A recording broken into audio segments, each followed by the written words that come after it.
What's up, guys? Dan here. We are back again for another Q&A Tuesday. So we only got a couple of questions today, so we should get through this pretty quick.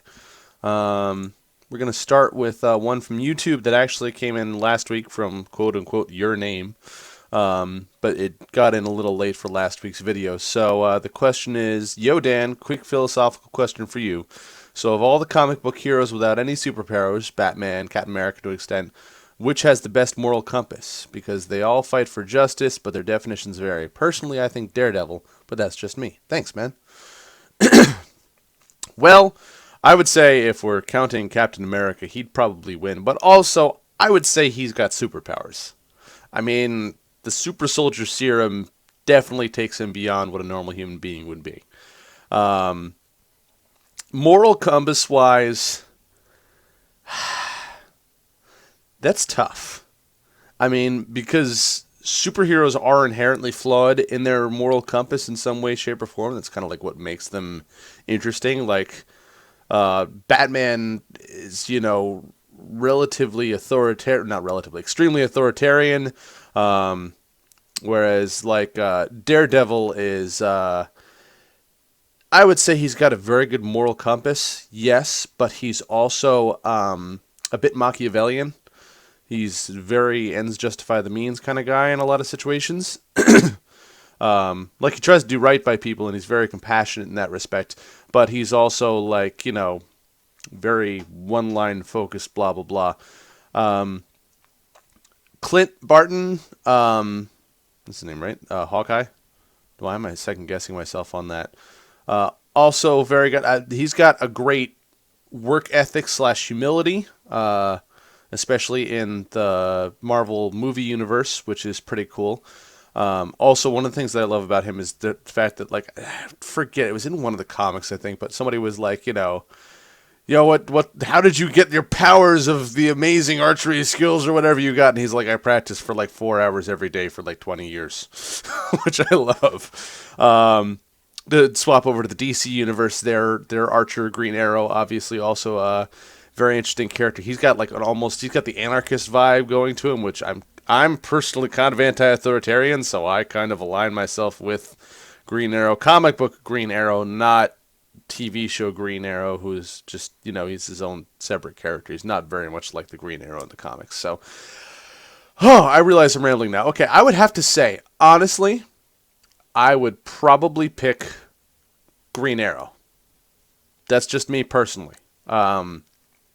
He has a tendency, he's kind of the chaotic good, which is kind of what I fall in line with, whereas the Daredevil is more neutral good, and I would say Batman is more lawful good or even lawful neutral. I wouldn't say necessarily good.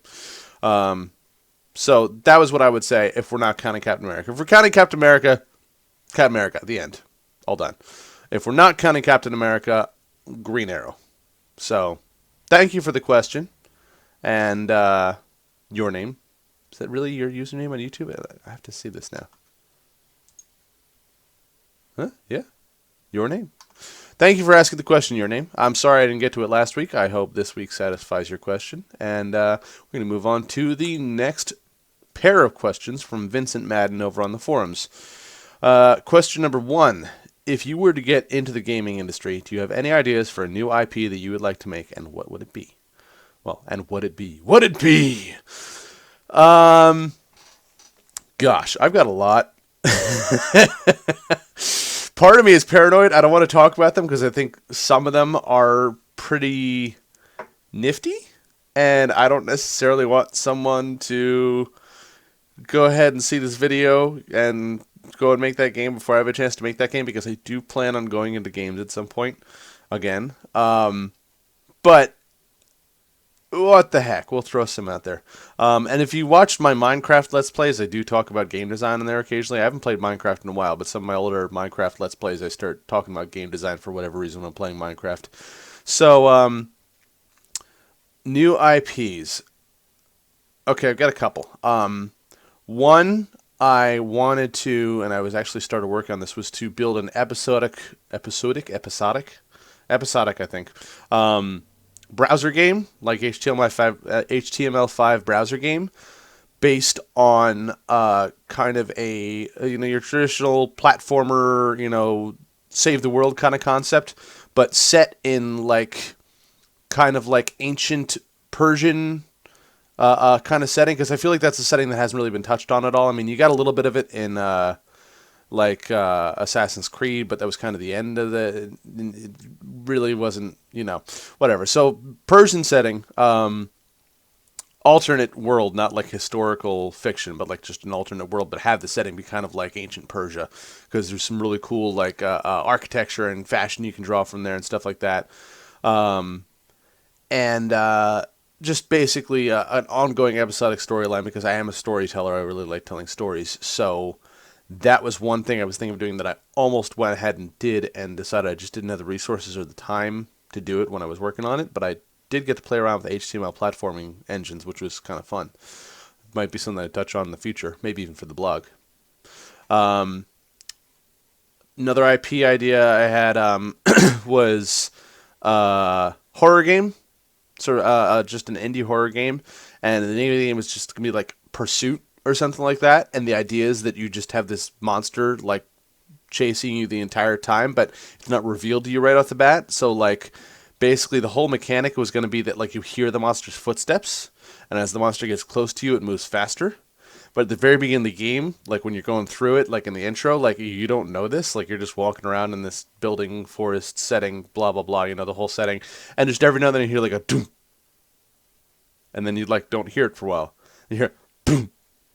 And then you don't hear it for a while. And then gradually those thumps start getting closer and closer together as you progress through the beginning of the game. You have no idea what it is. And then comes like the big reveal and the scary moment. And then the whole rest of the game is going to be based around, trying to slow down the pursuer that's chasing you and, make your egress out of wherever it is you are without getting caught and horribly dismembered and whatever. So that was another idea. And I think I talked about that in the Minecraft Let's Play. And then the final one, it's actually a twist on the MOBA genre, like a League of Legends, Hero of the Storm, blah, blah, blah. It was basically it was, first of all, before you say it, I know what Awesome Knots is. As soon as you hear what this is, you're going to think Awesome Knots. But basically a 2D platformer MOBA. And Awesome Knots does not satisfy this, because what I would want to do is like a 2D platformer MOBA, but with like Super Smash Brothers style combat, like almost a fighter game, but more Smash Brothers style. Very simple button inputs, not lots of crazy combos and stuff. So you don't have to worry so much about like memorizing all the combos. You just have to memorize the tool set and stuff like that. So that was the rough idea. That's the one I really want to make, and that I hope nobody takes. But if they do take it, I hope they do it right so I can play it. So I hope that answers your question. That's 3 game ideas I had. I've got more, but that's 3 of them. Favorite martial arts movie? That was the second question. What is your favorite martial arts movie based on the fighting in it? Actually, pretty recent. I would say John Wick. If you haven't seen John Wick, you should see it. It's amazing. I really like it because the fight choreography in that movie is awesome. It's also relatively realistic, and if you have done martial arts for a while, it's really a treat because you can see lots of cool stuff. You see little hidden things and little things that are done that you wouldn't necessarily notice if you didn't do various martial arts.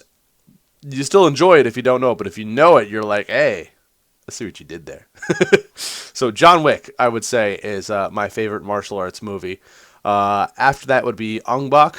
If you've seen that, Ong Bak the Thai Warrior, that one is very, very good. Lots of Muay Thai combat and stuff, and very cool choreography. And then I would say, if we're going classic, basically any of the older Jackie Chan movies. Not that the combat is particularly good, but it's super entertaining, which I love. And also, I have mad respect for Jackie Chan just for the fact that he did like all of his own stunts. And if you watch some of the behind the scenes of those, he got messed up in some of those movies, which you gotta admire that dedication, which was, that's pretty cool. And so, yeah, so that would be it. I would say most recent John Wick, before that Ong Bak, and way before that basically any Jackie Chan movie just for the theatricality and the showmanship in it. So, yeah, that's it. Those are all the questions for this week. Thanks for asking them. And I have a question for you. I want you to tell me down below in the comments want you to tell me either what your favorite video game is or what your top 3 favorite games is. If you can't decide, what your top 3 favorite games are, if you can't decide. So, favorite or top 3 games below. Ask a question while you're at it. Anything under the sun. And I will go ahead and answer it next week. Also, just a little housekeeping. This week, Friday, first webinar ever for Be a Game Character. You should come down and check it out. We're going to be doing a live Q&A at the end, so if you enjoy these Q&A sessions, you basically get a live version of it. If you're shy about talking or being on web camera, don't worry. You don't have to be. There's no webcam involved for you. There's no voice chat. It's all text. So you just come, you listen to me talk for a while. The subject of the webinar is how to succeed at getting in shape. And we're going to talk about, common pitfalls, how to avoid them. Excuse me, I'm sorry. So, how to succeed at getting in shape, talk about some common pitfalls, how to avoid them, and then we're going to talk a little bit about the upcoming membership offer that I'm starting on the website called RPG Fit Group. You should definitely come and check that out too. Lots of cool info on that. And then finally, if you haven't seen the other video that went live on the channel yesterday, RPG Fitness is now live. The new, updated, better version of the original ebook that was on the website, now live on beagameCharacter.com. So if you look down in the description, you will see a link to the webinar. You will also see a link to RPG Fitness. So go check those out. Ask me, a question down below in the comments or over on the forum, and let me know what your favorite game or your top 3 favorite games are. All right, so that's it for today. As always, live boldly, change the world, and continue to be awesome.